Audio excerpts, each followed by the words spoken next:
नमस्कार दोस्तों, मेरा नाम है चंद्रजीत मुखर्जी और आपका स्वागत है डीकोड आईएएस के प्लेटफॉर्म पर। आज हम लोग पॉलिटी के सीरीज को कंटिन्यू करेंगे। इंडियन पॉलिटी के ऊपर ये एक kind of a crash course जैसा है जिसमें हम लोग सिर्फ और सिर्फ प्रीलिम्स के पॉइंट ऑफ व्यू से बात करेंगे जो 2022 में होने वाला है। और इसमें इंडियन पॉलिटी के उन तमाम इंपॉर्टेंट चैप्टर्स के ऊपर डिस्कस करेंगे, सिर्फ इंपॉर्टेंट चैप्टर्स के ऊपर डिस्कस करेंगे। उसी की एक काइंड ऑफ रिवीजन होने वाली है। और इस इंपॉर्टेंट चैप्टर में हम उन इंपॉर्टेंट पॉइंट्स को भी बात करेंगे जिसको आपको याद रखना है, जो इंपॉर्टेंट पॉइंट्स हैं या इंपॉर्टेंट कीवर्ड्स हैं। बस इन्हीं चीज़ों पे फोकस हम लोग को करना है, ठीक है। तो चलो स्टार्ट करते हैं। सेलियन features of the Indian constitution, ये बहुत ही इंपॉर्टेंट और अहम चैप्टर है। शुरू करते हैं इसके पहले शब्दों से। देखिए पहला शब्द क्या लिखा हुआ है, इंडियन कॉन्स्टिट्यूशन इज यूनिक। ये the first keyword is unique in its content and spirit. Unique है in its content and its spirit. मतलब यूनिक का मतलब तो लिटरल मीनिंग है कि बहुत हटके है, बहुत अलग है सबसे। और कंटेंट का मतलब यह होता है कि जितनी सारी फीचर्स, जितनी सारी प्रोविजंस हमारे संविधान में दी गई हैं वो दूसरों कॉन्स्टिट्यूशन के मुकाबले में काफी अलग है। क्यों अलग है? क्योंकि हमारी जो फ्रीडम स्टोरी है, हमारी जो फ्रीडम स्ट्रगल है, हम लोग वहां से बहुत कुछ डिराइव किए हैं हमारे कॉन्स्टिट्यूशन में। और क्योंकि हर एक कंट्री का अपना स्ट्रगल होता है, हर एक कंट्री की अपनी सुई जेनरिस सिस्टम होती है, विच मेक्स इट यूनिक। और स्पिरिट की जहां तक बात है तो इसमें भी वही सारी स्पिरिट्स हैं, वही सारी आइडियल्स हैं, वही सारी आइडियोलॉजी हैं जो हम लोगों ने फ्रीडम स्ट्रगल में देखा हुआ है, ठीक है। दूसरी बात, borrowed from almost every constitution of the world, borrowed from every constitution. और ये चीज borrowed from every constitution makes it a cosmopolitan constitution. ये कॉस्मोपॉलिटन बनता है क्योंकि इन्होंने बहुत सारे देशों से हम लोगों ने जो है बोरो किया है।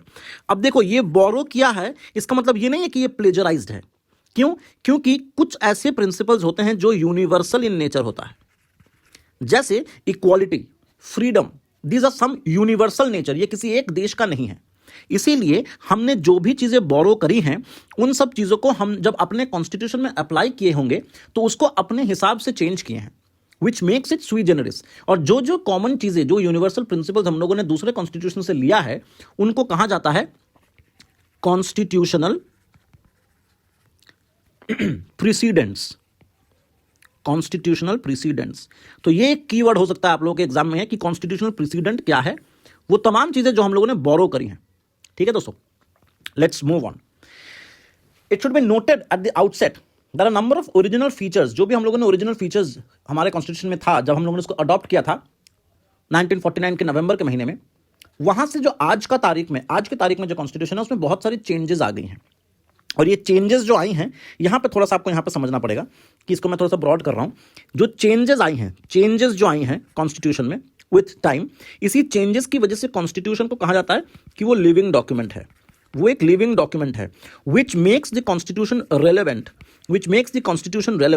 और रेलेवेंसी की वजह से ये इमर्जिंग इश्यूज को रिजॉल्व कर सकता है, उनके डिस्प्यूट्स को सॉल्व कर सकता है। अब बात आती है कि जो चेंजेस है वो किस प्रकार की चेंजेस हो, मैंने चेंजेस लाओगे कैसे कॉन्स्टिट्यूशन में। तो इस चीज को यहां समझते हैं कि चेंजेस जो है कॉन्स्टिट्यूशन में जो चेंजेस है ये दो तरीके से हो सकता है। पहला तरीका यह है कि आप नॉर्मल कॉन्स्टिट्यूशनल अमेंडमेंट करें एक्ट के थ्रू से, जो कि पार्लियामेंट में पॉसिबल है, दूसरा प्रोसेस क्या है, सुप्रीम कोर्ट के जजमेंट्स। सुप्रीम कोर्ट के बहुत सारे लैंडमार्क जजमेंट्स होते हैं जिसके बेसिस पे इंटरप्रिटेशन ही बदल जाता है। उसी चीज को हम लोग यहां पे एग्जांपल के तौर पे पढ़ेंगे। यहां पे जो लिखा हुआ है वो ये है कि जैसे मान लीजिए आप अमेंडमेंट्स की अगर हम बात करें तो 7th अमेंडमेंट बहुत रेलेवेंट है, 42nd अमेंडमेंट बहुत रेलेवेंट है, 44th अमेंडमेंट रेलेवेंट है, 73rd एंड 74th अमेंडमेंट बहुत रेलेवेंट है और 97th अमेंडमेंट बहुत रेलेवेंट है। तो ये कुछ ऐसी अमेंडमेंट्स हैं जो कि बहुत रेलेवेंट है, जिसने कॉन्स्टिट्यूशन को रेलेवेंस बनाए रखने में, कॉन्स्टिट्यूशन को एक लिविंग डॉक्यूमेंट बनाए रखने में मदद करी है। अब बात करते हैं उसमें से जो 42nd अमेंडमेंट है दोस्तों, जो कि 1976 में लिया गया था।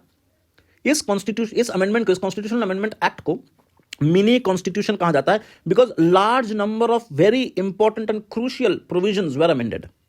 अब बात करते हैं सुप्रीम कोर्ट की जजमेंट के थ्रू से किस तरीके से कॉन्स्टिट्यूशन को रेलेवेंस बनाया जाता है। जो लोग ये चीज जानते होंगे, मेरे कई सारे स्टूडेंट्स हैं जिनको ये बहुत अच्छे तरीके से पता है कि सुप्रीम कोर्ट के जजमेंट्स के थ्रू से जो भी चेंजेस कॉन्स्टिट्यूशन में लाई जाती हैं, keeping in mind the constitutional spirits, उसको कहते हैं जुडिशियल इंजीनियरिंग। ये सारी चीजों को आपको इस तरह से कनेक्ट करना है, जुडिशियल इंजीनियरिंग कहते हैं। अब हम बात करते हैं कि सुप्रीम कोर्ट के जुडिशियल इंजीनियरिंग की वजह से कौन कौन सी ऐसी इंपॉर्टेंट जजमेंट्स हैं कौन कौन सी ऐसी इंपॉर्टेंट जजमेंट्स हैं जिसमें हम लोगों को मेजर चेंजेस देखने को मिलता है। जैसे सबसे इंपॉर्टेंट जजमेंट हम सबको पता है which is Keshav Nanda Bharati case. Keshav Nanda Bharati case, और ये केशव नंदा भारती हमारे लिए इसलिए इतना इंपॉर्टेंट है क्योंकि ये वो चीज है जिसके बेसिस पे हमारा एंटायर आर्टिकल 368 यानी कि अमेंडमेंट करने की जो प्रोविजन है वो, और साथ ही साथ बेसिक स्ट्रक्चर जैसा एक इंपॉर्टेंट और क्रूशियल कॉन्सेप्ट सामने आया है। अब बेसिक स्ट्रक्चर क्या है, ये क्रूशियल कैसे है, किस तरीके से ये कॉन्स्टिट्यूशन के स्पिरिट को दर्शाता है, इन चीजों के बारे में हमें बात अभी करनी है आने वाले चैप्टर्स में। चलिए थोड़ा सा आगे बढ़ते हैं, एक एक करके सेलियन फीचर्स को समझते हैं। सबसे पहला सेलियन फीचर्स जो यहां पे दिखाया जा रहा है वो है लेंथीएस्ट रिटन कॉन्स्टिट्यूशन। देखिए दोस्तों, सबसे पहली बात तो यह है कि रिटन कॉन्स्टिट्यूशन इससे पहले अमेरिका का है। अमेरिका जो है वो पहला ऐसा कंट्री है, first country to have a written constitution, लेकिन वो लेंथीएस्ट नहीं है। हम लोगों का लेंथीएस्ट है, क्यों, उसके बारे में बात करते हैं। यहां पे लिखा गया है कि constitutions are classified into written constitution, जैसे कि एग्जांपल में अमेरिका का कॉन्स्टिट्यूशन दिया हुआ है, और दूसरी तरफ अनरिटन कॉन्स्टिट्यूशन जैसे कि ब्रिटिश कॉन्स्टिट्यूशन। भारत का जो संविधान है वो रिटन भी है और लेंथीएस्ट भी है। किस तरीके से उसको समझते हैं। ओरिजिनली हमारा कॉन्स्टिट्यूशन जो था 1949 में जब इस तरह से बनाया गया था, उसमें तकरीबन 22 पार्ट्स थे, एक तरह से कह सकते हैं 22 चैप्टर्स थे, 395 आर्टिकल्स थे, एक प्रियम्बल था और 8 शेड्यूल थे। लेकिन अगर हम 2016 की बात करें, प्रेजेंट टाइम्स की, तो उसमें आप देख पाएंगे कि प्रियम्बल अभी भी एक ही है, लेकिन जो 22 पार्ट्स थे वो 22 पार्ट्स जो हैं वो बढ़ के हो गए हैं 25 पार्ट्स। जो 8 शेड्यूल्स थे वो बढ़ के हो गए हैं 12 शेड्यूल्स, और जो आर्टिकल 395 था वो बढ़ के हो गया है 465 आर्टिकल्स। ठीक है दोस्तों, और ये सब कैसे हुआ है, जैसा कि हम लोगों ने बात करी, मेजर अमेंडमेंट के थ्रू से हुआ है। अब बात करते हैं कि वो 4 फैक्टर कौन से हैं जिसकी वजह से हमारा इतना बड़ा एक एलिफेंटाइन साइज का कॉन्स्टिट्यूशन बना। सबसे पहले ज्योग्राफिकल फैक्टर्स। कहने का मतलब यहां पे ये है कि because of the vastness of the country we can observe a diversity in our country. और अगर डाइवर्सिटी बहुत ज्यादा है तो क्या हो गई, जो रिक्वायरमेंट्स होगी, जो लोगों की एस्पिरेशंस होंगी वो भी बहुत ज्यादा वैरायटी की होगी। बहुत ज्यादा वैरायटी की होगी तो यहां पे कॉन्फ्लिक्ट होने की संभावना होती है, और कॉन्फ्लिक्ट ना हो इसके लिए हर एक के लिए एक स्पेसिफिक प्रोविजन बनाते बनाते कॉन्स्टिट्यूशन काफी लंबा हो सकता है। दूसरा, हिस्टोरिकल फैक्टर्स। कहने का मतलब यह है कि जहां से हम लोगों ने कॉन्स्टिट्यूशन का मोर देन 60-70% लिया है, वो है कॉन्स्टिट्यूशन का मेन पार्ट जो कंट्रीब्यूटर है वो है government of India act 1935, which was a very bulky document.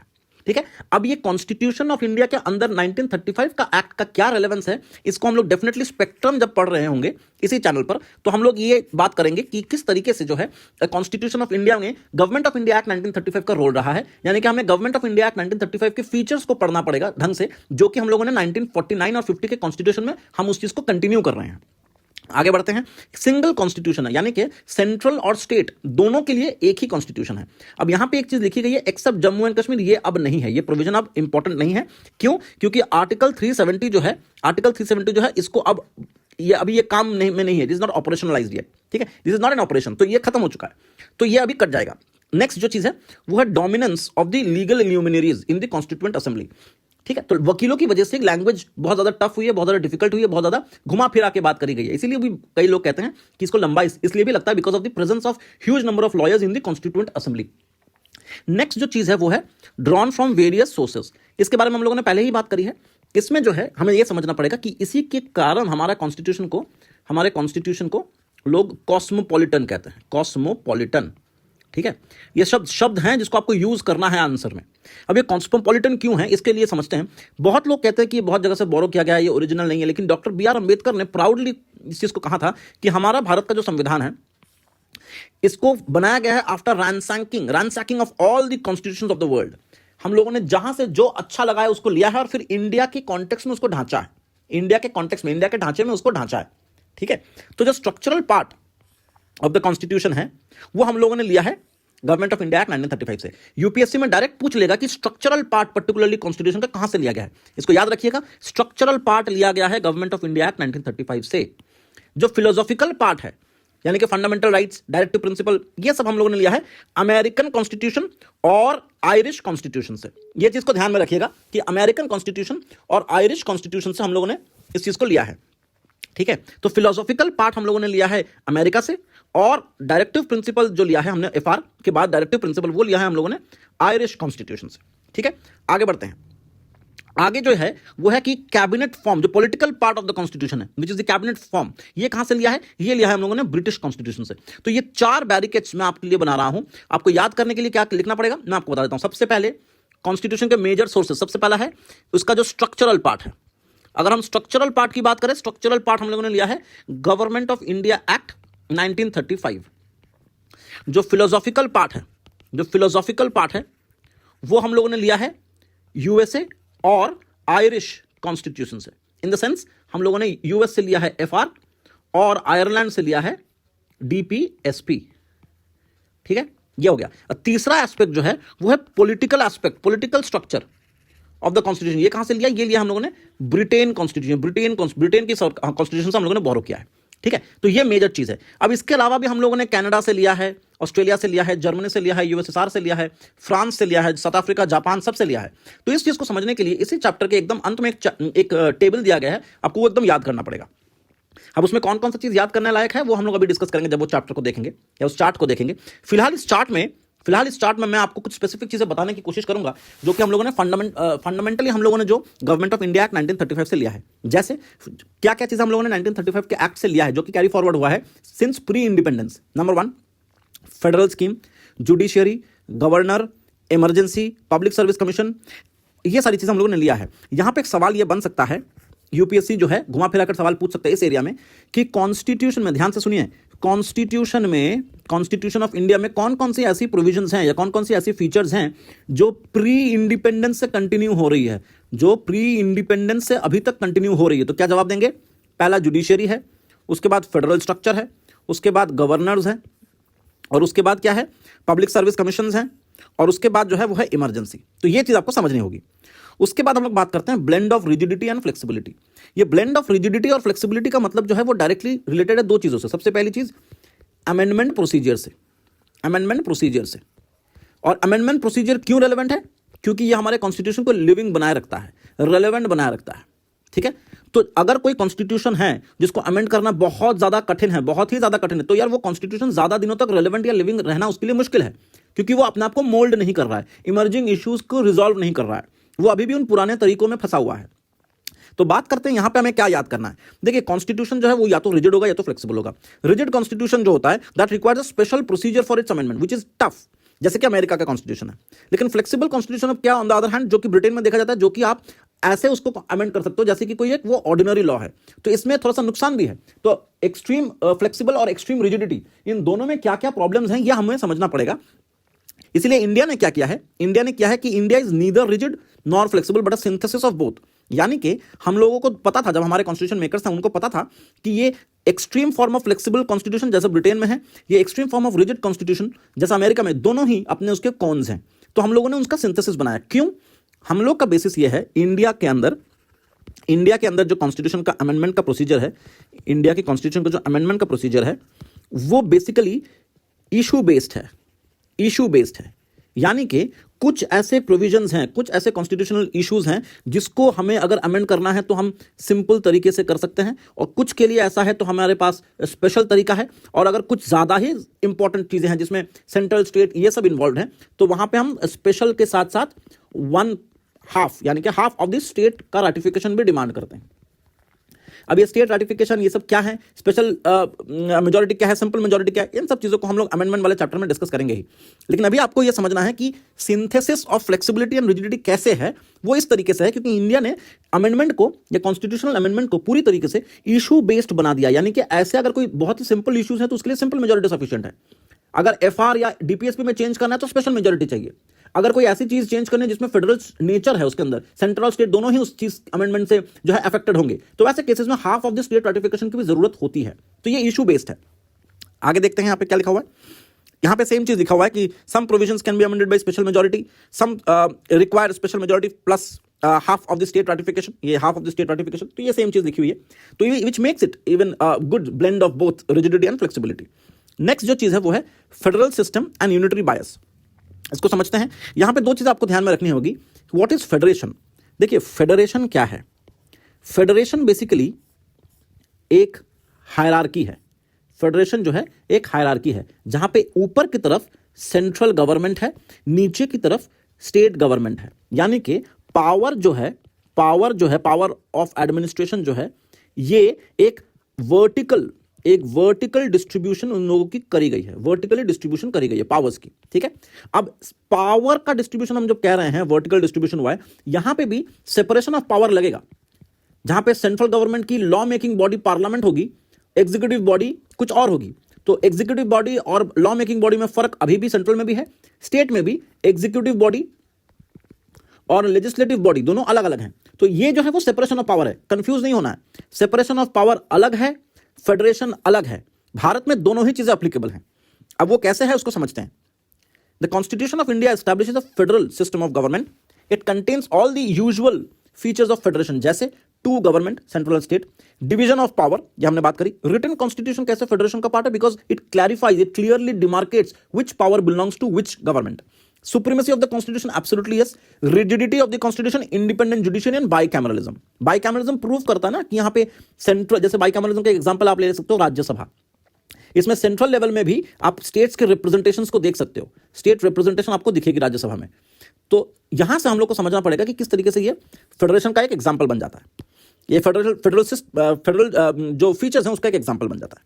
आगे देखते हैं, इंडिया के अंदर कुछ यूनिटरी फीचर्स भी है या नॉन फेडरल फीचर्स भी हैं, जैसे इंटीग्रेटेड जुडिशरी, जैसे फ्लेक्सिबिलिटी ऑफ द कॉन्स्टिट्यूशन, जैसे सिटीजनशिप, जैसे ऑल इंडिया सर्विसेज, जैसे इमरजेंसी प्रोविजन, जैसे single citizenship, single constitution, strong centre, ये सब फेडरल फीचर्स नहीं बल्कि यूनिटरी फीचर्स हैं। तो यहां पे मैं लिख देता हूं कि ये सारी जो है वो एफ फीचर्स हैं यानी कि फेडरल फीचर्स हैं, और दूसरी तरफ ये जो यू फीचर्स है यानी कि यूनिटरी फीचर्स हैं। अब जो टर्म फेडरेशन है ये कभी भी पूरे कॉन्स्टिट्यूशन में डिफाइन नहीं है, लेकिन आर्टिकल 1 कहता है India as a union of states. Union, यहां पे Indian federation is not as a result of an agreement by the states. यहां पे आपको कुछ समझना पड़ेगा कि जब हम कहते हैं कॉन्स्टिट्यूशन में जो आर्टिकल 1 है उसके अंदर लिखा हुआ है कि हमारा जो भारत है उसको डिस्क्राइब किया गया as a union of states. यहां पे मैं यहां पे थोड़ा सा आपको दिखाना चाहता हूं कि जो फेडरेशन होती है, यहां पे भारत जो फेडरेशन है उसके अंदर लिखा गया कि ये फेडरेशन जो है ये किस तरीके से हासिल करी गई है।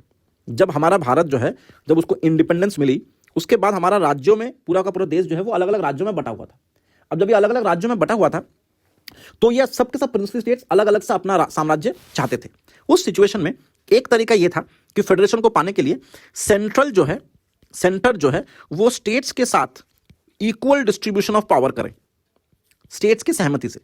और दूसरा ये था जिसको कहते हैं एक्चुअली में, जिसको कहते हैं कमिंग टुगेदर प्रिंसिपल। मतलब सारे स्टेट्स जो हैं वो खुद से सेंटर के पास आ रहे हैं, अपनी इच्छा से आ रहे हैं। तो स्वाभाविक है इच्छा से इसलिए आ रहे हैं क्योंकि उनको इक्वल ट्रीट किया जा रहा है ना।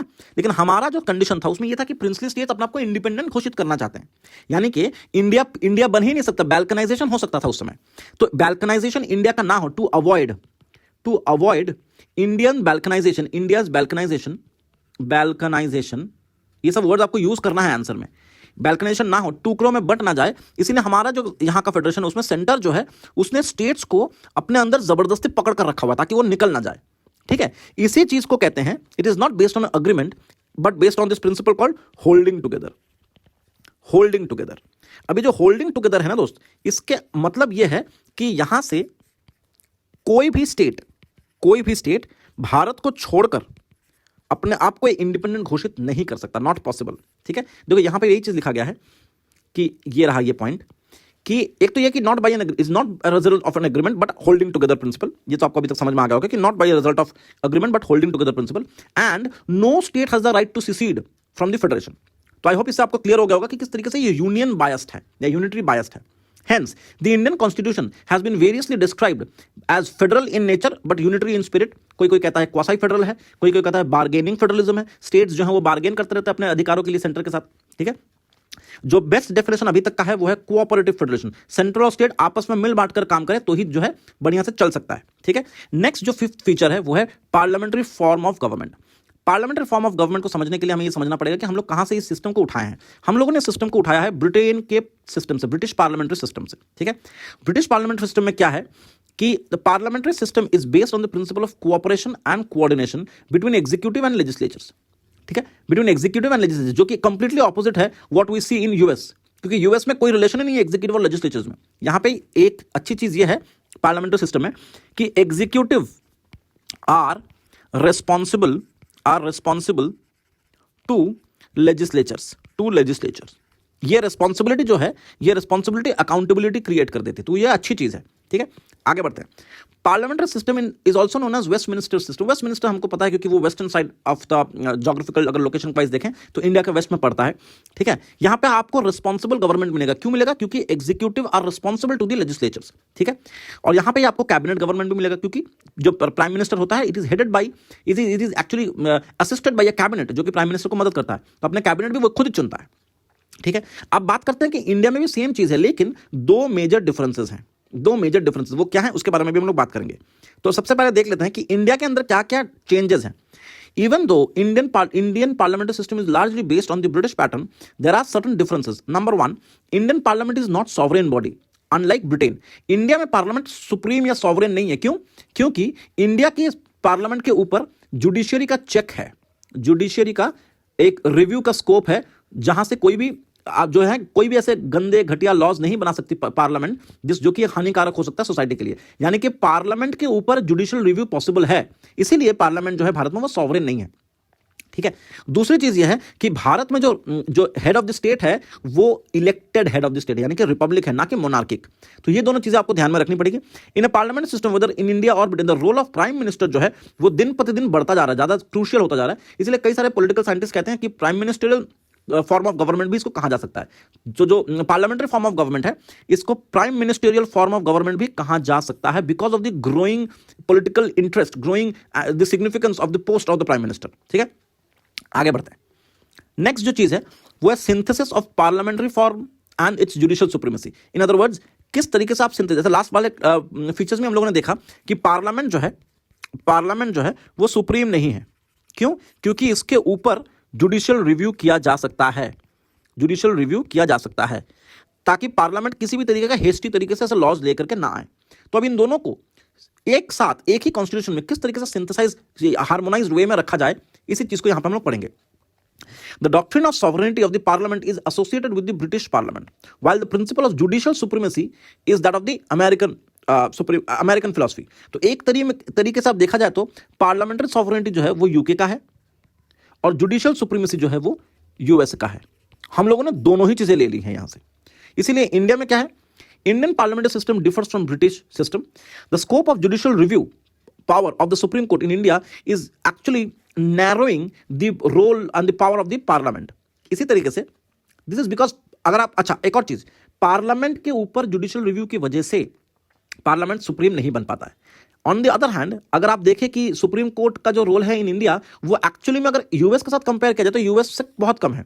क्यों? क्योंकि अमेरिकन कॉन्स्टिट्यूशन में यूएस के पास है due process of law, due process of law, जबकि भारत के पास है प्रोसीजर एस्टैब्लिश बाय लॉ। इसका क्या मतलब है, इसको समझा देते हैं। ड्यू प्रोसेस ऑफ लॉ का मतलब ये होता है कि जुडिशियरी में जजेस जो हैं जस्टिस पाने के लिए they can even go beyond the letters of law. ये पॉसिबल तभी है जब ड्यू प्रोसेस ऑफ लॉ है। लेकिन प्रोसीजर एस्टैब्लिश बाय लॉ में, जो कि भारत में, उसमें यह है कि आपको वही करना पड़ेगा जो लॉ में लिखा गया है, लॉ मैंडेट को मानना पड़ेगा। ठीक है, आगे बढ़ते हैं। Therefore, the framers of the Indian Constitution have preferred a proper synthesis between British principle of parliamentary sovereignty and US principle of judicial supremacy, जो कि हम लोगों ने काफी हद तक जो है इसको सक्सेसफुली हम लोगों ने अडॉप्ट किया है। नेक्स्ट जो चीज है वो है इंटीग्रेटेड एंड इंडिपेंडेंट जुडिशरी। देखिए, हमें यह पता है कि जो भारत का जो पूरा गवर्नमेंट स्ट्रक्चर है, अगर हम गवर्नमेंट स्ट्रक्चर की बात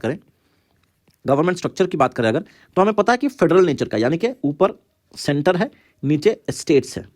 ठीक है, अब ये सेंटर के पास क्या क्या है, लेजिस्लेटिव बॉडी है जो लॉ बनाती है, एग्जीक्यूटिव बॉडी है जो उसको इंप्लीमेंट करती है। सिमिलरली स्टेट्स के पास भी एक लेजिस्लेटिव बॉडी है और एक एग्जीक्यूटिव बॉडी है। लेकिन जुडिशरी जो है वो अलग है। जुडिशरी इस तरीके से इंटीग्रेटेड है। अगर मैं इसको थोड़ा सा कलर चेंज करके बताऊं तो जुडिशरी इस तरीके से इंटीग्रेटेड है।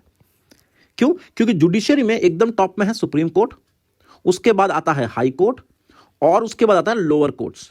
यानी कि पूरे देश का एक सुप्रीम कोर्ट है, हर स्टेट्स में स्टेट बेसिस पे हाई कोर्ट्स हैं। यानी कि हर एक स्टेट में सुप्रीम कोर्ट नहीं है, क्योंकि सुप्रीम कोर्ट, हाई कोर्ट और लोअर कोर्ट जो हैं वो एक ही सूत्र से बंधे हुए हैं, एक ही तार से बंधे हुए हैं। तो इसीलिए यहां पे जो चीज समझ में हम लोग को आनी चाहिए वो ये है कि यहां पे किसी तरीके का आपको डिवीजन नहीं दिखाई देगा, फेडरल डिवीजन। यहां पे जो है सुप्रीम कोर्ट भी है एक ही और हाई कोर्ट जो है वो अनेक है अलग अलग स्टेट्स में, लेकिन हर एक स्टेट में एक सुप्रीम कोर्ट नहीं है। ठीक है, यहाँ पे क्या लिखा हुआ है इसको समझते हैं एक बार फिर भी। Indian constitution establish judicial system which is integrated, ठीक है, as well as independent. Otherwise अगर इंडिपेंडेंट नहीं रहेगा तो क्या होगा, बायस्ड हो जाएगा। बायस्ड हो जाएगा तो क्या होगा, तो हमारा जो कॉन्स्टिट्यूशन का जो स्पिरिट है, कॉन्स्टिट्यूशन का जो स्पिरिट है, आप उसको मेंटेन नहीं कर पाओगे इफ यू आर बायस्ड, ठीक है। अब आगे बढ़ते हैं। Supreme court stands at the top integrated judicial system. Below it there are high courts at the state level and under the high court there are subordinate courts or local courts in the district court, ठीक है, ये हमारा structure है। So basically this single system of court enforces both central and state laws unlike America। यहाँ पे एक और चीज समझनी है आपको। मान लीजिए ये एक स्ट्रक्चर है जुडिशरी का, तो यहाँ पे सुप्रीम कोर्ट है, यहाँ पे हाई कोर्ट है और यहाँ पे लोअर कोर्ट्स है, ठीक है। लेकिन सुप्रीम कोर्ट के लेवल पे भी आप सेंट्रल और स्टेट लॉज को अप्लाई करने के लिए ले जा सकते हो। हाई कोर्ट में भी आप सेंट्रल और स्टेट लॉज को अप्लाई कर सकते हो, लोअर कोर्ट में भी आप सेंट्रल और स्टेट लॉ को अप्लाई कर सकते हो। ऐसा नहीं है कि सुप्रीम कोर्ट दिल्ली में है तो वहां पे सिर्फ सेंट्रल लॉ ही अप्लाई होगा, स्टेट लॉ नहीं। और ऐसा भी नहीं है कि अगर आप स्टेट में हो तो सेंट्रल का लॉ अप्लाई नहीं होगा, ऐसा भी नहीं है। तो कहने का मतलब यह है कि हर एक लेवल पे सेंट्रल और स्टेट दोनों के लॉज का इंप्लीमेंटेशन करवाया जा सकता है, जो कि यूएस में नहीं होता। यूएस में सेंट्रल में सिर्फ सेंट्रल लॉज ही एंटरटेन किए जाएंगे, स्टेट में स्टेट लॉज ही एंटरटेन किए जाएंगे। तो यह डिमार्केशन भारत में नहीं है। तो supreme court is the federal court, the highest court of appeal, ठीक है। Hence it is the guarantor of the fundamental rights, the guardian of the constitution. ये सब वर्ड्स हैं जो आपको लिखना ही है। और अगर हम बात करें कि किस तरीके से वो इंडिपेंडेंट रहती है, because it has a security of tenure, because it has a fix service condition, because all the expenses of the supreme court जजेस are charge on the consolidated fund of India, यानी कि उनकी salary में कोई भी negative changes नहीं करी जा सकती। इसके अलावा प्रोहिबिशन ऑन डिस्कशन, जजेस के ऊपर, जजेस के कंडक्ट के ऊपर किसी भी लेजिस्लेचर में डिस्कशन नहीं होगा। और जब वो रिटायर कर जाएंगे तो वो प्रैक्टिस भी नहीं कर सकते हैं, ताकि वो अपना इन्फ्लुएंस दिखा सके, वो भी नहीं कर सकते हैं। और पनिशमेंट करने का जो क्षमता है वो भी दिया गया है कि अगर सुप्रीम कोर्ट की बात कोई मानता नहीं है तो कंटेम्प्ट के चार्ज पे सुप्रीम कोर्ट जो है पनिश कर सकता है। तो इससे ये साबित होता है कि अगर आपसे क्वेश्चन में पूछा जाए कि सुप्रीम कोर्ट इंटीग्रेटेड है कैसे बताएंगे, तो खैर वो तो हम लोगों ने डिस्कस कर लिया कि इंटीग्रेटेड कैसे है। लेकिन अगर पूछते हैं कि इंडिपेंडेंट कैसे है, तो इंडिपेंडेंट इन कारणों से है, आपको ये लिखना है। ये सब पॉइंट जो मैं यहां पे बता रहा हूं ये इंडिपेंडेंट। दोस्तों इस वीडियो में यहीं तक हम लोग पढ़ेंगे। अगले वीडियो में हम लोग फंडामेंटल राइट्स से शुरू करेंगे। अगर आप लोगों को ये वीडियोस पसंद आ रहे हैं, अगर आपको लगता है ये आपके प्रिपरेशन में मदद करेगा, तो चैनल को सब्सक्राइब करना मत भूलिएगा। Thank you so much.